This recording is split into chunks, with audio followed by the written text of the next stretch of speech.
Patuloy na nagbibigay serbisyo. Pag-asa at saya.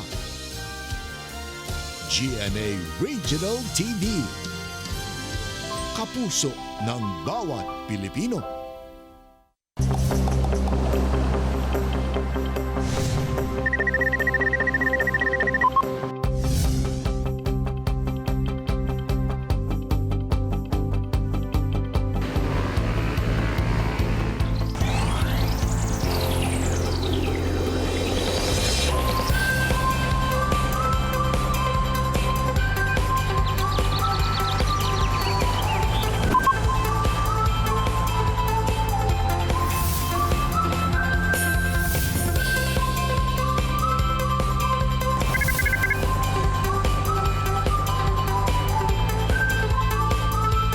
Kini ang At Home with GMA Regional TV.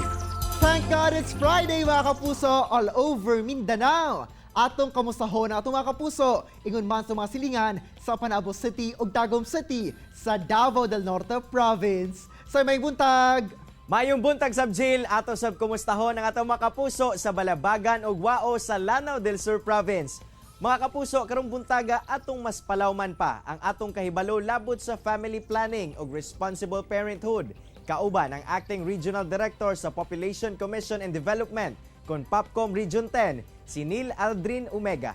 samtang say sa mga gusto mahimong on fleek gayud ang eyebrows o kilay. Atong sayron ang mga pamaagi sa pagporma sa kilay, kauban ang microblading instructor sa Davao City nga si Mekay Bayer. Og sa Best Talk, makauban at siniresi si Kapusong Rita Daniela. Una ka na mga kapuso, nasayod ba mo kung si Kinsa ang Blaan Weaver nga gipasidunggan isip manlilikha ng bayan? Siya si Yabing Masalon Dulo o sa Kablaan Ikat Weaver gikan sa Mount Matutom, Polomolok, South Cotabato. Sumala sa National Commission for Culture and the Arts. Sulod sa pila ka tuig, nahimong teacher ug cultural elder si Dulo sa iyang mga kabanay ug higala. Ang iyang mastery sa Blaan Mabaltawi kung ikat weaving mao'y pagmatuod sa iyang katakos sa iyang craft. Tuig 2016 dihang gipasidunggan siya isip National Living Treasure. Sa edad nga 106 niya adtulan January 26 dihang nipanaw na siya.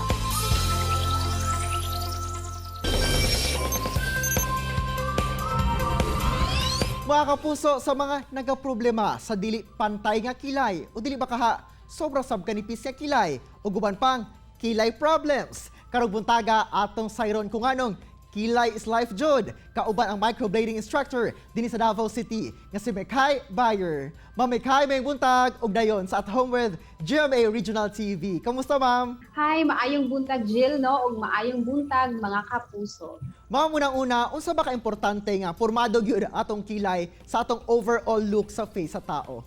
Yes, Jill, no? Ingon nga ni sila, no, kilay is life. Oh, so kining kilay, no, is one of the most prominent na facial features sa usa ka tao. And especially nowadays, no, nga naka-experience tag crisis, no. So every time na magawas tag balay, so naka-wear tag face mask. So ang mas makitaan sa tao is ang ato ang mata ug ato ang eyebrow. So ngano bitaw ginatawag yun ni siyang kilay is life, no. Kay unang-una, it shapes your face or it refines your look, no? Mas maaliwalas tan-awon ang ato ang mga mata o mas ma-divert ang attention sa ato ang mga kauban o mga friends sa gawas sa atong mga imperfections sa nawong or mga eye bags ba nato dinha, mga wrinkles ba nato dinha, kay may divert ilang attention dito sa atong brows. So, importante gyud nga well-groomed ang ato ang brows. Next is eyebrows shapes our face, no? Kung nindot ang atong eyebrows, nindot pud ang shape sa ato ang face. So natin mga different na shapes sa face nga mas mobagay sa ato ang facial features. And also, ang ingon sila, ang nindot na brows daw plays a role in communication gyud. Kay ngano mas maka-focus manggod og tan-aw sa imuha ang tao or mas nindot ang pag-communicate nimo with other people kung ang imuhang brows well groomed or mas assertive ka tingnan sa sa imuhang mga ginaingon, especially kung naa kay mga staff, kung gusto ka suko ka, gusto ka magpabuhat og brows nga medyo archy, no? So mas makita nila nga ay si ma'am suko na gyud di ay. So mga ana, Well, great to know that, ma'am, no, nga naagay purpose ang pormadong kilay. Pero naabay different types sa kilay? yes, naagid tay different types of kilay no, naatay katong medium arch na kilay or katong soft arch lang na kilay, katong gusto lang nimo natural looking lang. And also we have mga Korean shape na mga brows, no? Kung gusto nimo atong mas straight lang tan-awon. So naatay mga different different types of kilay na dapat pod nga ang mga clients or atong mga women and men na gustong magpakilay dapat wato gid sila sa mga professional microblading artist na na-adjust assessment o no or consultation before doing the procedure. Ma'am, usa ba ang mga pamaagi aron on fleek gayon ang kilay? So ang ato ang trend karon no is ang microblading or microshading. So mga pila ka years sa una no ang pinaka-known yun nga pagkikilay is through cosmetic tattooing. Pero karon na natay mga enhancement, no? Naatay ginatawag ng microblading o microshading. Unsa ba ning microblading, Jill? Ang microblading is a semi-permanent tattooing gihapon pero mag-last lang yun siya og 1 to 2 years. And then, ang kaning microblading, natural looking lang yun ang buhaton ani niya. Kay nga no, kung buhat lang taog mga strokes, kung kulang ka or katong naaba kay mga pahak sa kilay or wala gyud kay kilay, wala gyud kay brow hair, no? Buhat butangan ka og brow hair, no? Through aning microblading using the needle or U-needle and a manual tool kung asa naga-inject ta og pigment dito sa eyebrows. And also ang katong mga dili pud pantay ang mga brows, no? Kining microblading perfect yun kaayo ni siya. So, kining microblading is different from microshading. Kining microblading, natural looking lang yun ang iyahang ihatag sa imong nga brow. While si microshading, parihaan ni sa kuha, Jill, no? It's a makeup look brow. So, wala ko'y pencil karon. So, kini is a microshading technique, kumbaga. So, mura kag mubangon nga naanay pencil sa imong kilay. So kana ang two types of kilay na very uncommon karong mga panahona. Pero kani nga procedure, ma'am, painful ba ni? Sakit ba ni siya? Ang microblading process is zero to tolerable pain gyud siya.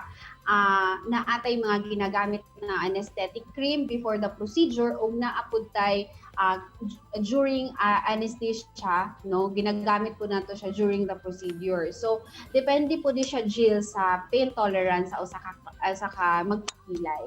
So maupod ni siya nga kailangan gyud o kanang decision making yun nga ni dugay para sa usa ka gusto magpakilay, pero it will worth it good ang result ani sa ilaha. Unsa sab kadugay, ma'am, ang process o pila sab ka sessions ang gikinahanglan? Yes, depende ni siya sa skin type sa usa ka tao, no, na kung oily skin ka, kailangan after one session, kailangan nimo mag-retouch after 60 days kay dili manggod ta ng pigment i-absorb sa skin. So naatay ginatawag na retouch after 60 days, then magre-retouch na pud sila after a year. So pwede silang yearly magpa-retouch kung medyo dili na kayo sila satisfied sa color. And also ang process gud mismo ani sa first session, it will take 2 hours. So from apil na din ang pag-numb or pag-anesthesia sa client using the anesthetic cream, no, hindi itong injectable nga anesthesia. Kasi ang process ani is na lang pa sa dermis part sa kilay, so dili kayo siya lalong, as in mabaw lang gyud kaayo din sa katong kilay. Ma'am, kadalasan no mga babae ang nagapakilay, pero karong panahon na part na pud ba sa grooming sa mga lalaki ang magpakilay? Ang microblading, no, dili lang ni siya para sa mga babae. Nindot din po kaayo ni para sa mga lalaki. Kay ingon pa nila, men deserve an awesome brows din, no? Kay na ang mga insecurities po ang mga lalaki, na ay mga pahak na kilay, so tabutangan po dato silang mga hair strokes. And dili po sila mahadlok kay kung ang kining microblading, zero pain, to tolerable lang yun siya. And sa kung naisgutan ganina, kung naaway ma-feel during the procedure, we always give you an anesthetic cream yun para wala yun may ma-feel. Then wala ni siya downtime. So after mo magkilay, pwede rin gud kaayo mo magtrabaho sa unsay the usual na ginatrabaho ninyo. So dapat mapaporma na po na ikong kilay, no? Bitaw, dahan kayong salamat, Ma'am Mikay, sa imong oras o higayon na gihatag sa At Home with GMA Regional TV. Thank you so much. O maayong adlaw sa ato ang tanan. Kilay is life. Mga kapuso, chillax mo, mubalik pa ang At Home with GMA Regional TV. Kini ang At Home with GMA Regional TV. Best talk tayo mga kapuso, kauban si Attorney Resi Rizada. Resi!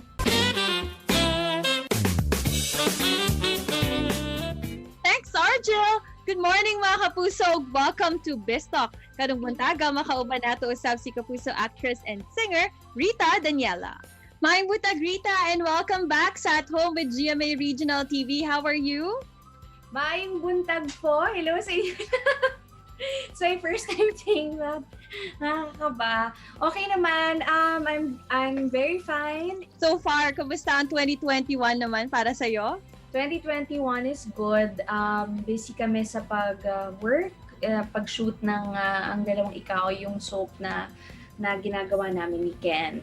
Yun, napag-uusapan din natin in a short while. Pero balikan natin kasi before the 2020 ended, sobrang naging successful naman yung naging journey mo as journey host naman sa The Clash. Any memorable moment or experience naman that you had with The Clash? Siguro the grand finals pa rin. Iba kasi siya talaga. Like, may magic talaga pag grand finals. And most especially, this season is very special to me because one of my best friends joined the competition, which was Cholo Bismonte.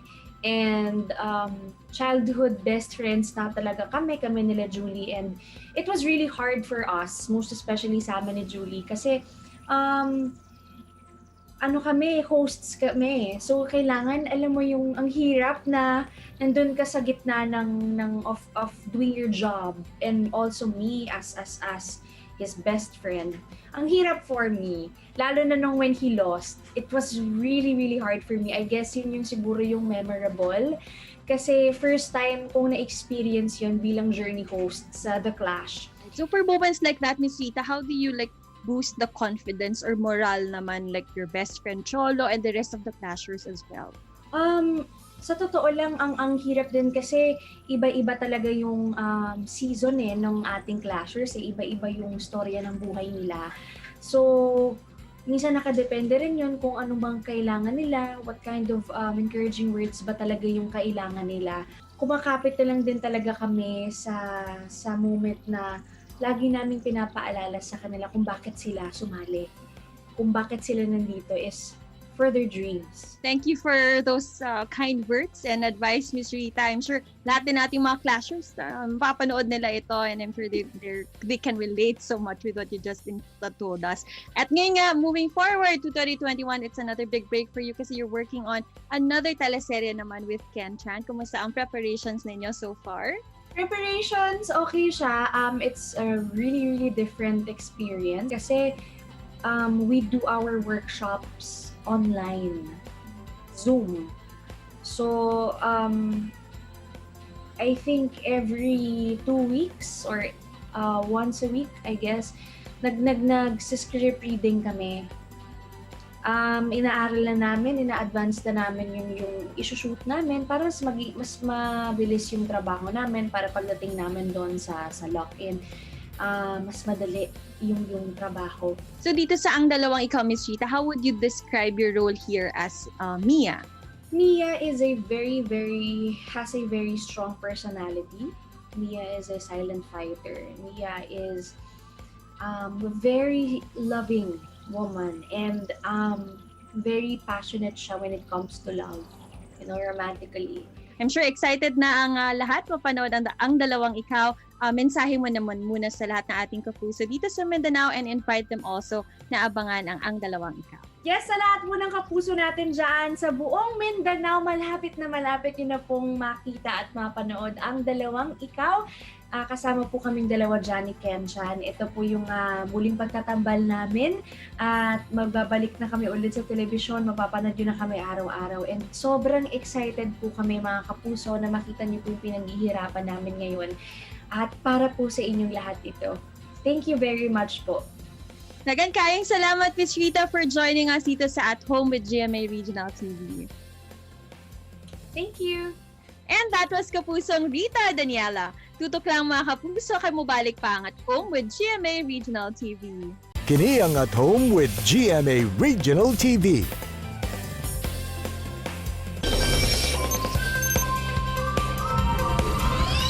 Mga kapuso, base sa pagtuon niya itong tuig 2018, aduna matud pa'y tulo ka mga bata ang ginapanganak matag minuto sa Pilipinas ni atong tuiga o 190 babies sa usa ka oras. Busa atong makita nga labing importante gayod ang responsible parenthood o family planning aron dili kini mo resulta sa paglisod sa kinabuhi.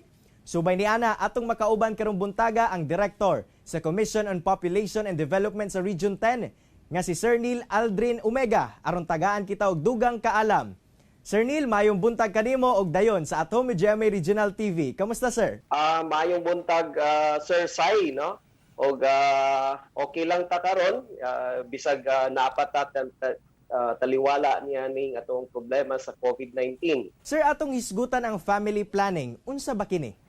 Kining responsible parenthood and family planning usa ka sa akong giingon major component sa ato ang PPMP, no, katong Population Management Program, diin ang tinguhan niya ni pagtabangan ang mga magtiayon nga makabot ang ilahang mga tinguha, labi na ang ilang gitawag nga fertility intentions or kining gusto nilang gidaghanon nga mamahimong anak, no. And lain pa niya ning goal nga sa programa mao ang pag-reduce sa kining unmet need on family planning among couples. Mao na nga gipanghingusgan nato ang programa pinaagi sa pag-disseminate og mga information and services ngadto gyud sa katawhan aron maka-decide sila sa unsang mga pamaagi sa family planning ang pwede nilang i-practice aron makabot nila ang gusto nilang gidaghanon sa ilahang anak. Kining responsible parenthood usa ka programa diin atong gipasabot sa mga magtiayon ang ilahang mga kaakuhan, ang ilahang mga responsibilidad ngadto sa ilahang mga anak, sa ilahang asawa o sa kinatibuk-an ngadto sa ilahang pamilya. Kini manggong pagka-responsableng pagkaginikanan dili manggod ni automatic, no, nga kanang naa kadayon yani kung ikaw naminyo na kay kining responsableng pagkaginikanan kuan man ni kanang murag imuhang will or imuhang decision nga muapo gid sa tanan nga mga panginahanglanon sa imuhang pamilya, sa imong asawa or sa imuhang mga anak.